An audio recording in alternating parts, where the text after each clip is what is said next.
Welcome to the Bogosity podcast for the 15th of July 2013, the podcast that smuggles the truth in its trousers.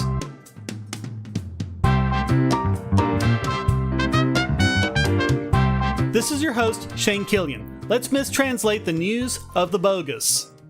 And from our What's the Harm department comes the story of an IRS blunder that should make us all think twice about government having our information in this day of NSA wiretapping and metadata sniffing. One big item any identity thief looks for is your social security number, and now they all just got a big shot in the arm after the IRS accidentally put tens of thousands of SSNs out on the internet in plain text where anyone can see them. It was the nonprofit group public.resource.org that spotted the error, calling it, quote, an extraordinarily reckless act. And they promptly notified the IRS, who shut down the database the next day. But what's unknown is if anyone grabbed any of the numbers while it was up.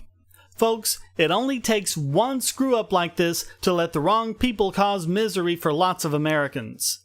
And the sad part is, this wasn't just one screw-up. According to a statement released by public.resource.org, they previously discovered 500,000 SSNs entered into the public record. They credit the GPO with dealing with this very quickly, but say the DoD was, quote, much slower to react. They also found large amounts of SSNs in Court of Appeals opinions and even in the U.S. District Court PACER system. The nonprofit reports receiving, quote, a great deal of resistance by the Administrative Office of the U.S. Courts, although they did say they got thanks from individual judges. According to their statement, quote, the IRS effort to date has been unprofessional and amateur.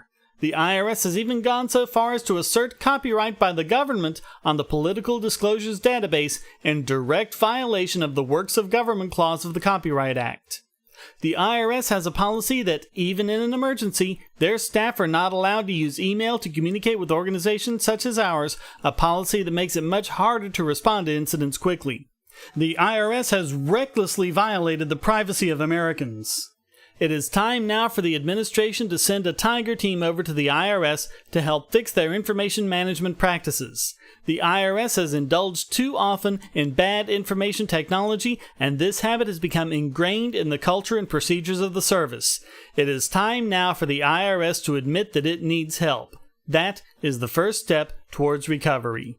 Maybe another step is for people to stop trusting the government and demand the dismantling of these organizations that have been shown time and time again to be much more of a threat to innocent people than the benefit they supposedly provide. Getting the budget under control and cutting spending to the point where we can balance the budget and get rid of the income tax will solve so many of the problems people in our country face, and this is just one of them. It's long past time we ended the IRS. Here's hoping more start to realize that.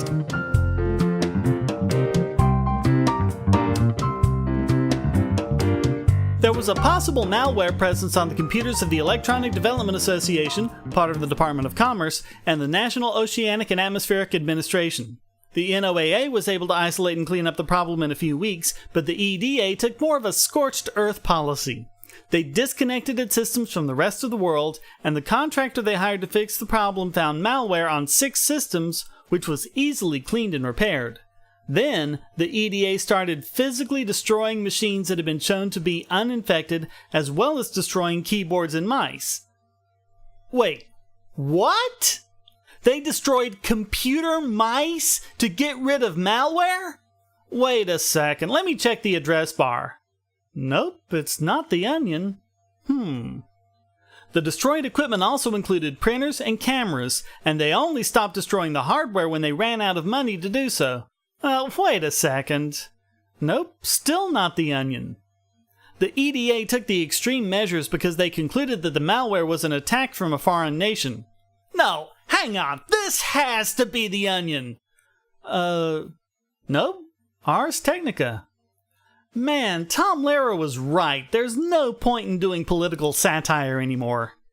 Folks, this was very common malware of the kind people like you and me need scanners to protect ourselves from. There is no indication whatsoever that this was a deliberate infection, the work of a foreign nation state, or was in any way persistent.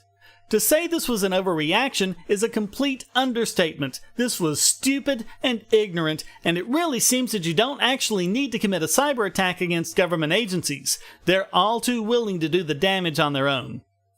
Of course, they are the Economic Development Administration. Maybe they were just reading too much Krugman and thought they were stimulating the economy.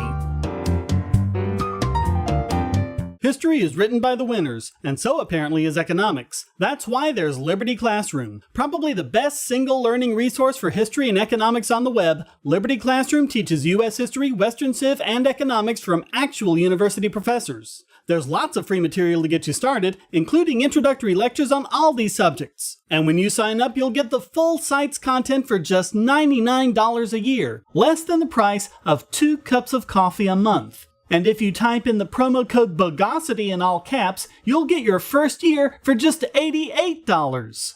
Lectures are available in both video and audio format, so you can watch or listen to them on your computer, your phone or tablet, or in your car. Learn at your own pace about the subjects you're interested in and become a more effective debater. You'll also get access to lots of supplemental materials and even the professors themselves via the discussion forum and even live video chats. Inform yourself against the myths and propaganda of our society. Visit libertyclassroom.com. Warning: the following story may be disorienting to those who don't live in Nazi Germany and think they live in a country free of eugenics. Doctors working for the California Department of Corrections and Rehabilitation forcibly sterilized 148 female inmates from 2006 to 2010, and there may be another 100 or more from previous years. Apparently, between 1997 and 2010, the state of California paid doctors almost $150,000 to perform tubal ligations, mostly on women who were deemed likely to be repeat offenders. One prison inmate, Crystal Nguyen, overheard the medical staff talking about this. Quote, "I was like, oh my God, that's not right. Do they think they're animals and they don't want them to breed anymore?" Christina Cordero, who spent 2 years in prison for stealing a car, was one of the ones pressured into having the procedure done. Quote, "As soon as he," that's Dr. James Heinrich, "found out that I had 5 kids, he suggested that I look into getting it done. The closer I got to my due date, the more he talked about it. He made me feel like a bad mother if I didn't do it. Today, I wish I would have never had it done."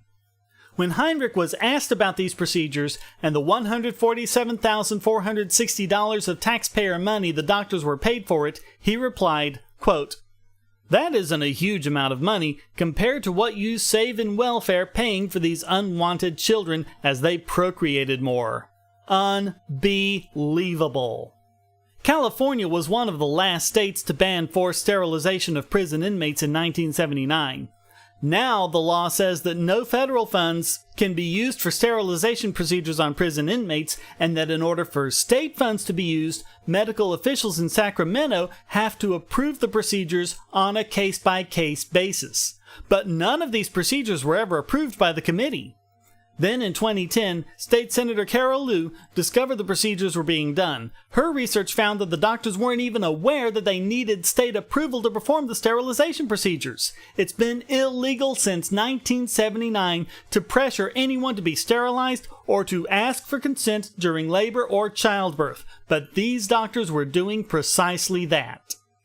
Being in prison does not mean you're a bad mother, and it certainly doesn't mean you shouldn't be allowed to have children. This kind of thing should be unthinkable in the 21st century in the first world.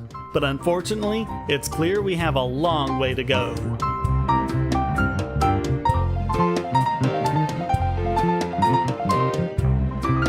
Something else that should be unthinkable is drone strikes on innocent people.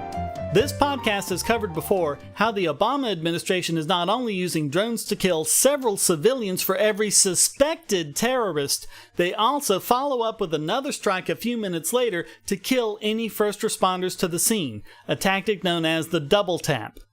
In a recent drone strike that killed 17 people in Pakistan, rescuers waited to provide help for fear of becoming the victims of a second attack. Back in 2007, the FBI called the double tap a terrorist tactic.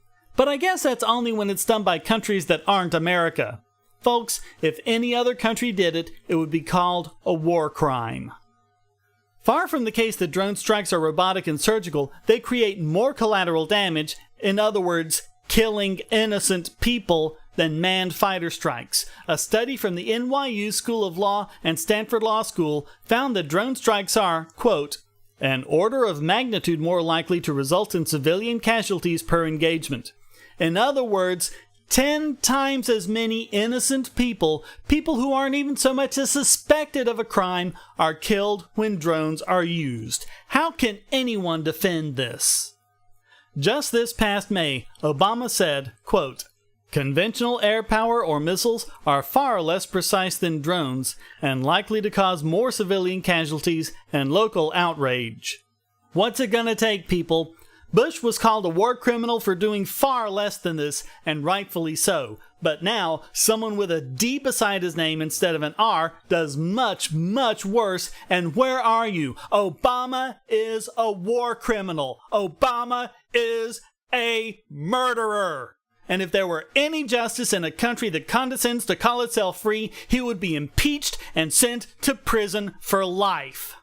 But he's in the government, and he has the right letter beside his name, so it's all good. Everything is forgiven. All hail the cult of the omnipotent state. So what's it gonna take, people? And how many more innocent people will have to die until then?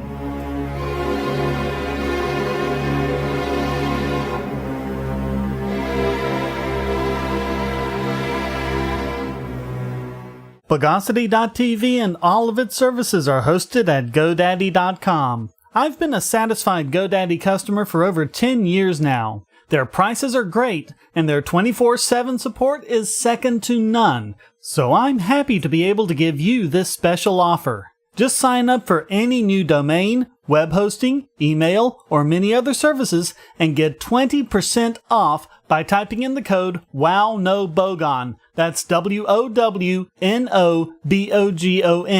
Because there's nothing bogus about these savings on quality internet service.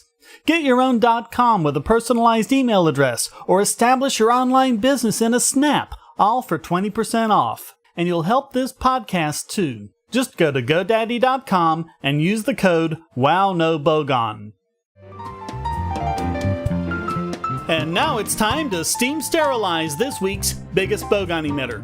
And this week it goes to T. Steelman of Addicting Info for her article, Have We All Been Fooled by Edward Snowden?, in which he tries to prove that deep down Edward Snowden is as evil as Oskar Schindler, or at least as evil as the Nazis considered him to be, or at least would have considered him to be if they'd actually known what he was up to, or something.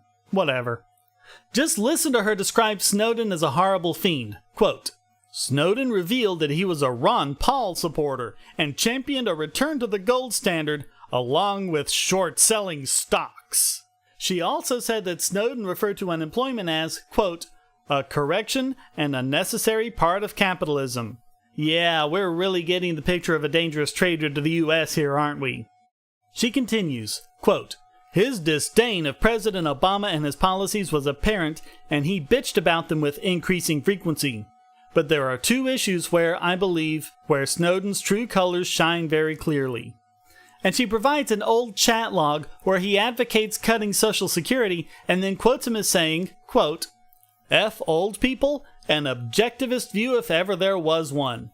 But if she'd read her own transcript, she would have seen that it wasn't Snowden who said F old people, it was another user reacting to him, putting those words in his mouth, and Steelman was all too ready to accommodate his request. But what Snowden was actually saying was that many old people like his grandmother are able to support themselves. Get the idea? She also goes after Snowden's position on the Second Amendment and another part where other forum posters call him, quote, kind of a dick. Wait, so you found a forum archive with posts by people who didn't like him, and that's the worst you could find anyone saying about him? Geez, who doesn't get called worse than that on the internet? Then at the end she brings home the crazy, quote, is he the concerned whistleblower, or did he have an ulterior motive to spill what he did? Why was he hired, and why did he pick now to speak out? This has never smelled right to me. Is this whole thing a ruse to make the president look bad? If so, who is funding it? Who is paying for all his travel and hotels? Or is Edward Snowden, a man who has completely destroyed his own life, just stupid? Right, because those are the only two options. It occurs to me that if the truth makes someone look bad, then that someone should be made to look bad. Funny that this conspiratard nonsense is coming from a self-described freedom activist, although on the other hand she is a Wiccan high priestess, so I guess scientific rationality is probably out of the question.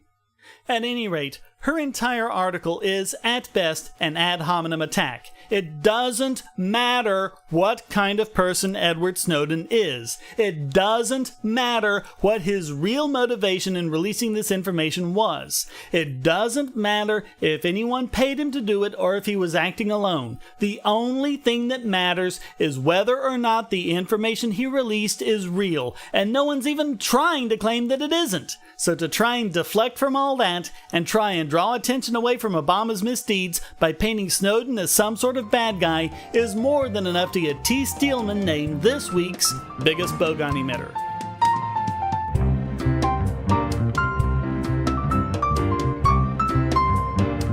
And now it's time to get up and bar this week's Idiot Extraordinaire!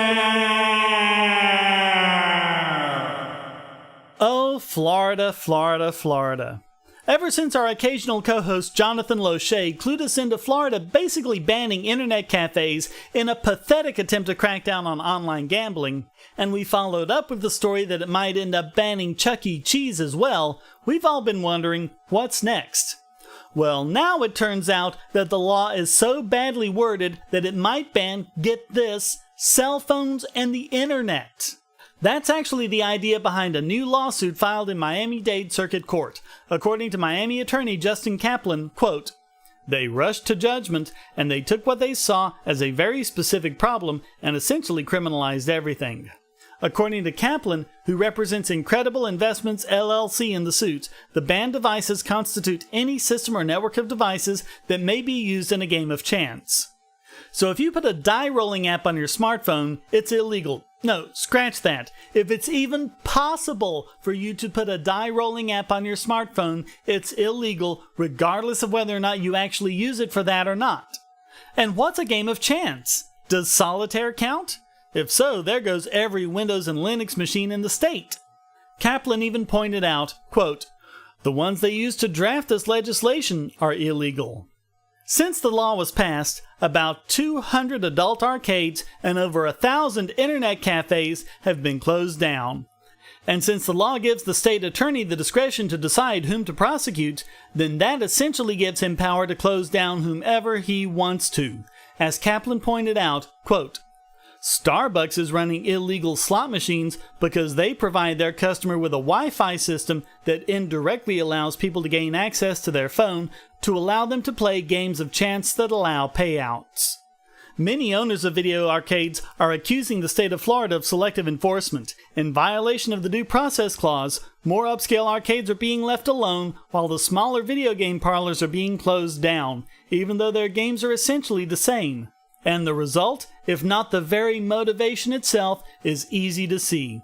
Michael Wolf is an attorney who represents the Florida Arcade Association, who is filing suit against many arcade owners, hoping to get them shut down under the law.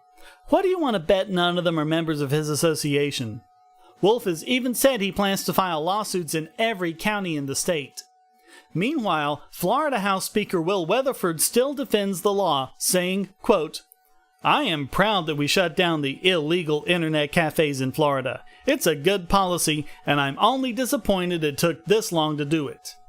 Passing such a boneheaded law is bad enough. Continuing to defend it, even after all these problems have been pointed out? The only way to describe stupid on that level is by naming it this week's Idiot Extraordinaire!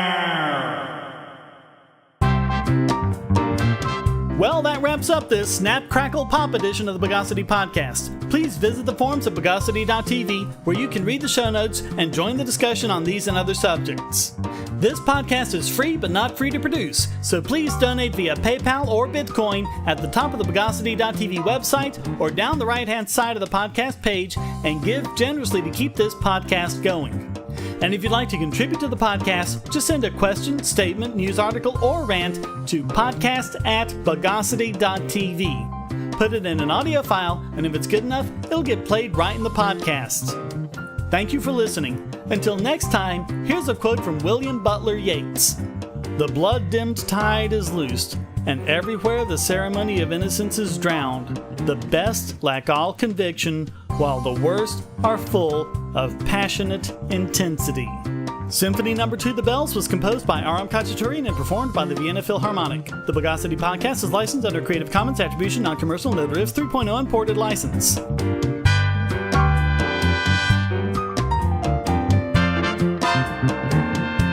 Bogosity.